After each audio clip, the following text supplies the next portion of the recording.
এই মেয়ে মহিলাগুলো বাসর রাত শুরু করে মিছে কথা দিয়ে, কথা কয় না। বাসর রাতেও জিজ্ঞেস করে, শোনো তোমাকে বিয়ে করে আমি সত্যি ধন্য, তোমার মতো একটা সুন্দরী বউ পেয়েছি, তো তোমার কি আসলে বিয়ের আমার সাথে বিয়ের আগে কোনো ছেলের সাথে তোমার কোনো সম্পর্ক ছিল? তো তখন বলে আর বলবেন না, আমি লজ্জায় কারোর সাথে কথাই বলতাম না। ঠিক আছে, উনি লজ্জায় কারোর সাথে কথা কইতো না, তো গদ খালি ওই ফুল মাথায় দিয়ে ঘুরে বেড়ায়। ওরা কারা? হ্যাঁ, বেনাপোলের ওই বিডিআররা যখন বিকেল বেলা লেফট রাইট করে, ওখানে বইসি জুড়াই পাখামো করে, ওরা কারা? এই পুরুষ দেখে যাক, আমি তো আগে প্রশ্নটা মেরে দিলাম, উত্তরও মনের মতো পেয়ে গেলাম। পুরুষটা এবার বলে যে আসলে আমি হুজুরদের মুখে শুনেছি কোরআনে নাকি আছে, যেমন স্বামী তেমন তার স্ত্রী, যেমন স্ত্রী তেমন তার স্বামী। আসলে আমি ধন্য, তুমি যেমন আমিও তেমন। তখন মেয়ে বুঝতে পারে যে তালি নেটওয়ার্কের বাইরে ছেলে, কারণ আমি তো 12টা মারিছি। কি প্রাইমারি কবুল পড়ার সময় কান দেখে বিয়ে আনন্দের বিষয় না, কথা কয় না। এই বিয়ে আনন্দের বিষয়, বরং বিয়ে না করতে চাইলে আরো ধর্ষণের কেস করে। আছে না, সারা জীবন প্রেম করিছে, বিয়ে করতে চাইনি, কেস করিস কে? ধর্ষণের। ওরা বলে দুইজনে যা, আল্লাহ মাফ করুন, আমি ওদিকে যেতে চাইনি, তো কেস করিছে ধর্ষণে। তাহলে বিয়ে তো অন্তত একটা গুরুত্বপূর্ণ এবং আনন্দের বিষয়, তাহলে কবুল বলতে দিই কান্দে কান, ছেলিরা তো কান্দে না, এই ছেলিরা কান্দে, কথা কয় না। যারা বিয়ে করিনি ওরা না করে, ওরা তো এখনো জানেই না। যারা বিয়ে করেছেন না, করেছি, আপনি করেছেন বুঝতে পারছেন। যাক আলহামদুলিল্লাহ, আলহামদুলিল্লাহ, না যাক, শুক্রিয়া শুক্রিয়া, আমিও আল্লাহ। তো এখন বিষয় হলো যে বিয়ে তো আনন্দের বিষয়। যখন বলে নারায়ণপুরীর আব্দুল কুদ্দুসী, নারায়ণপুরীর বাসিন্দা আব্দুল কুদ্দুসীর ছেলে আব্দুর রহিমের সাথে বেনাপোল নিবাসী জনাব মকসেদের মেয়ে কুলসুম বেগমের সাথে বিয়ে হচ্ছে। বলো এই বিয়েতে 50,000 টাকা দেন মোহর, বাকি হালখাতা করে নিতে হবে। এই বিয়েতে কি তুমি রাজি আছো নাকি? ওই মেয়ে কান্না শুরু করে দেয়, ও আল্লাহ, প্রাইমারিতে পড়তি মেম্বারের ছেলে আমার চকলেট কিনে দিত, মেম্বারের ছেলে চকলেট কিনে দিত। আমি কত চকলেট খাইছি মেম্বারের ছেলের কাছে, আজকে ও রাখতে পারলাম না রে কবুল।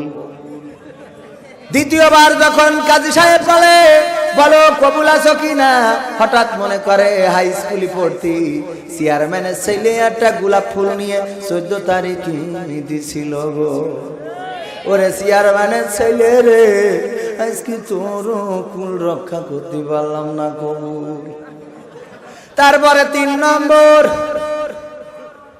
নম্বর কলেজে পড়তি, কত পার্কে ঘুরে বেড়াইলো, যশোরের পৌর পার্ক, ওখানে বসে কত গল্প, কত আল্লাহ, কত স্বপ্ন, না রে পারলাম না, তোর রাখতে পারলাম কবুল। কান্না আসবে না, তবে সবাই না, এই সব স্মৃতি মনে পড়ে যায় আর কান্দে। তারপরে বলে কবুল। আবার বাসর রাতে এসে বলে যে জীবনে কারোর সাথে খুঁতা কইনি, কারোর সাথে কি কথা বলে নাই। এই হইলো বাসর রাত শুরু করলো।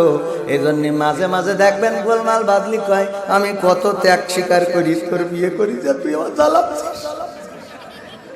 কত ত্যাগ স্বীকার করি, কি ত্যাগ করি? ত্যাগ করলে তো পুরুষরা করিছে।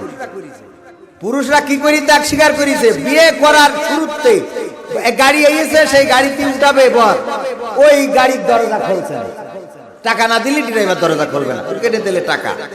এইবার ওখানে রওনা দিলে যে আবার গাড়িতে নামবে, ওখানে আবার দরজা খুলছে না, আবার ড্রাইভারের টাকা দিতে হবে, তারপরে নামবে, দিলে টাকা। তারপরে দেখি গেটে আবার লাল ফিতে বিন্দু থিয়েছে, ওখানে দুধ উল্টে থিয়েছে। এইগুলো আবার সোজা করতে হবে, কইন্ডে দুধ কইন্ডে চুন গুলা, এটাও বোঝা কষ্ট, ওই আবার ঢকঢক করে মারতে হবে। কত বড় রিস্ক!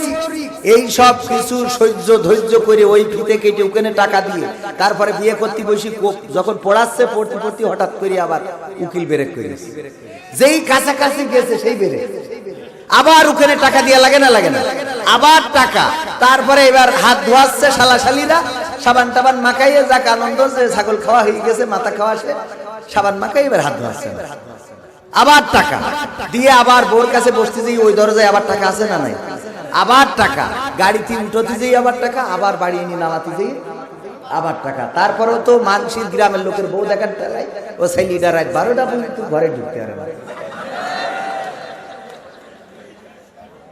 ত্যাগ করলি করলো ছেলে তুই খুঁটা দিয়ে আর কিনা এই যে খুঁটা দেয় আমি কত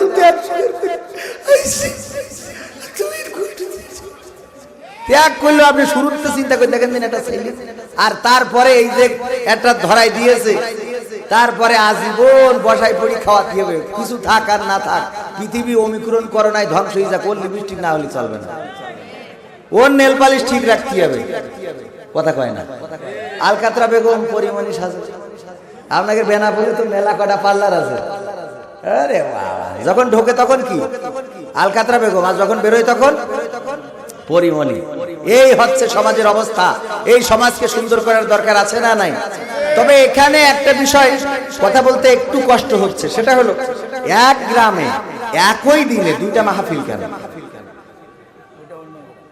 হ্যাঁ অন্য গ্রাম এই যে দেখেন ওই মাইকের আওয়াজ এখানে আসছে না আবার এই মাইকের আওয়াজ হয়তো বা ওখানে যেতে পারে এখন আমার তো যেটা আমি মানে ভেবেচিন্তে দেখছি উনিও জোরে জোরে চিল্লাচ্ছেন মানে এই মাহফিল আর ওই মাহফিল এখন লড়াই করা লাগবে হ্যাঁ মানে একটা লড়াই চলছে মনে হচ্ছে ওখানে কিন্তু খালি শুধু ভাঙতিছে এরম করে তো আমি তো অত চিল্লাইতে পারবো না তো আমরা সবাই মিলে অন্তত লড়াই না আমরা এখন কিছু সঙ্গীত করব সেই সঙ্গীতে আপনাদের একটু সাড়া শব্দ আশা করছি রাজি আছেন